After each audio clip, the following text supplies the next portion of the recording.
In Part 2 of The Adventure of the Speckled Band, Sherlock Holmes and Dr. Watson meet Miss Stoner's threatening stepfather, Mr. Grimesby Roylott. With Miss Stoner's help, they secretly visit Dr. Roylott's mansion to investigate further. Part 3. Dr. Grimesby Roylott's chamber was larger than that of his stepdaughter, but was as plainly furnished. A camp bed, a small wooden shelf full of books, mostly of a technical character, an armchair beside the bed, a plain wooden chair against the wall, a round table, and a large iron safe were the principal things which met the eye. Holmes walked slowly round and examined each and all of them with the keenest interest.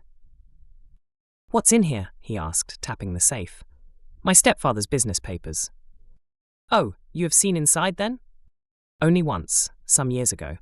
I remember that it was full of papers. There isn't a cat in it, for example."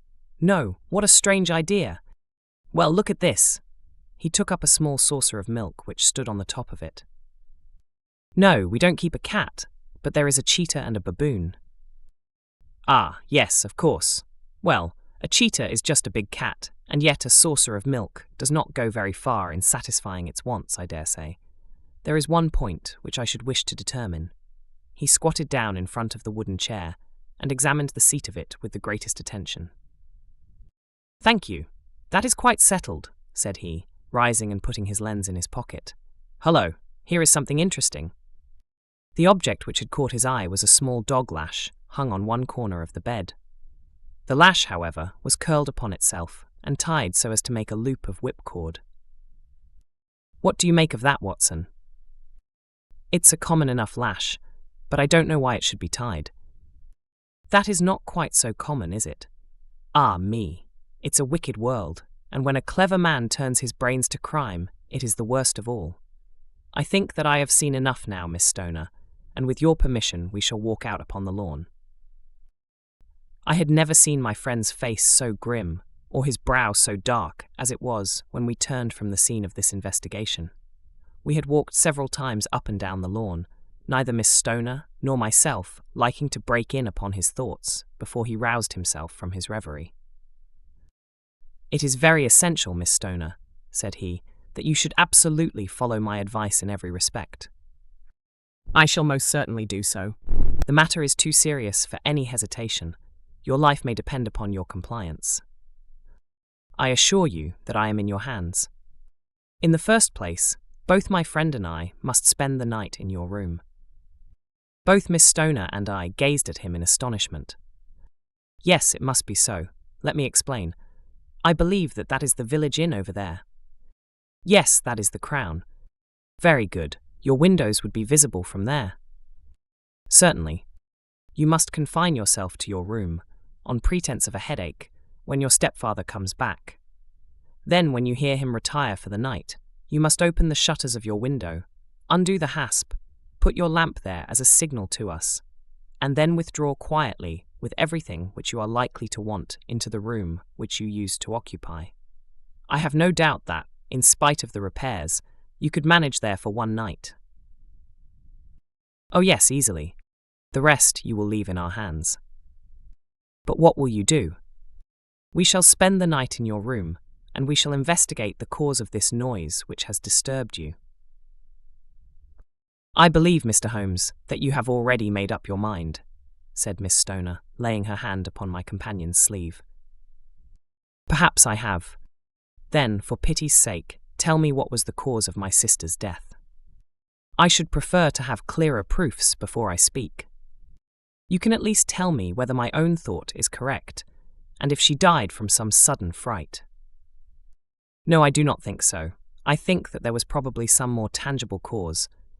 And now, Miss Stoner, we must leave you, for, if Dr. Roylott returned and saw us, our journey would be in vain. Goodbye, and be brave, for if you will do what I have told you, you may rest assured that we shall soon drive away the dangers that threaten you." Sherlock Holmes and I had no difficulty in engaging a bedroom and sitting room at the Crown Inn. They were on the upper floor, and from our window we could command a view of the avenue gate and of the inhabited wing of Stoke-Moran Manor House. At dusk, we saw Dr. Grimesby Roylott drive past, his huge form looming up beside the little figure of the lad who drove him. The boy had some slight difficulty in undoing the heavy iron gates, and we heard the hoarse roar of the doctor's voice, and saw the fury with which he shook his clenched fists at him. The trap drove on, and a few minutes later, we saw a sudden light spring up among the trees as the lamp was lit in one of the sitting rooms. "Do you know, Watson," said Holmes as we sat together in the gathering darkness, "I have really some scruples as to taking you tonight. There is a distinct element of danger. Can I be of assistance? Your presence might be invaluable. Then I shall certainly come. It is very kind of you. You speak of danger. You have evidently seen more in these rooms than was visible to me." "No, but I fancy that I may have deduced a little more. I imagine that you saw all that I did." "I saw nothing remarkable save the bell rope, and what purpose that could answer, I confess, is more than I can imagine." "You saw the ventilator too?" "Yes, but I do not think that it is such a very unusual thing to have a small opening between two rooms. It was so small that a rat could hardly pass through. I knew that we should find a ventilator before ever we came to Stoke Moran." "My dear Holmes." "Oh, yes, I did. You remember in her statement she said that her sister could smell Dr. Roylott's cigar. Now, of course, that suggested at once that there must be a communication between the two rooms. It could only be a small one, or it would have been remarked upon at the coroner's inquiry. I deduced a ventilator." "But what harm can there be in that?" "Well, there is at least a curious coincidence of dates. A ventilator is made, a cord is hung, and a lady who sleeps in the bed dies. Does not that strike you?" "I cannot as yet see any connection." "Did you observe anything very peculiar about that bed?" "No. It was clamped to the floor. Did you ever see a bed fastened like that before?" "I cannot say that I have." "The lady could not move her bed. It must always be in the same relative position to the ventilator and to the rope, or so we may call it, since it was clearly never meant for a bell pull." "Holmes," I cried, "I seem to see dimly what you are hinting at. We are only just in time to prevent some subtle and horrible crime." "Subtle enough and horrible enough. When a doctor does go wrong, he is the first of criminals. He has nerve and he has knowledge. Palmer and Pritchard were among the heads of their profession. This man strikes even deeper, but I think, Watson, that we shall be able to strike deeper still. But we shall have horrors enough before the night is over. For goodness' sake, let us have a quiet pipe and turn our minds for a few hours to something more cheerful." About 9 o'clock, the light among the trees was extinguished, and all was dark in the direction of the manor house. 2 hours passed slowly away, and then suddenly, just at the stroke of 11, a single bright light shone out right in front of us. "That is our signal," said Holmes, springing to his feet. "It comes from the middle window." As we passed out, he exchanged a few words with the landlord, explaining that we were going on a late visit to an acquaintance, and that it was possible that we might spend the night there.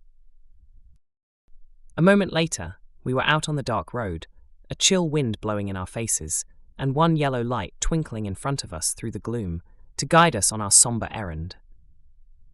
There was little difficulty in entering the grounds, for unrepaired breaches gaped in the old park wall.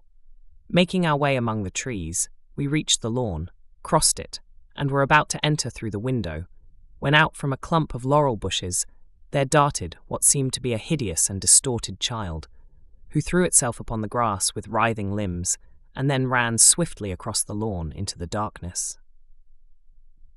"My God," I whispered, "did you see it?" Holmes was, for the moment, as startled as I. His hand closed like a vice upon my wrist in his agitation. Then he broke into a low laugh and put his lips to my ear. "It is a nice household," he murmured. "That is the baboon." I had forgotten the strange pets which the doctor affected. There was a cheetah, too. Perhaps we might find it upon our shoulders at any moment. I confess that I felt easier in my mind when, after following Holmes' example and slipping off my shoes, I found myself inside the bedroom. My companion noiselessly closed the shutters, moved the lamp onto the table, and cast his eyes round the room. All was as we had seen it in the daytime. Then, creeping up to me, and making a trumpet of his hand, He whispered into my ear again so gently that it was all that I could do to distinguish the words. The least sound would be fatal to our plans. I nodded to show that I had heard. We must sit without light. He would see it through the ventilator.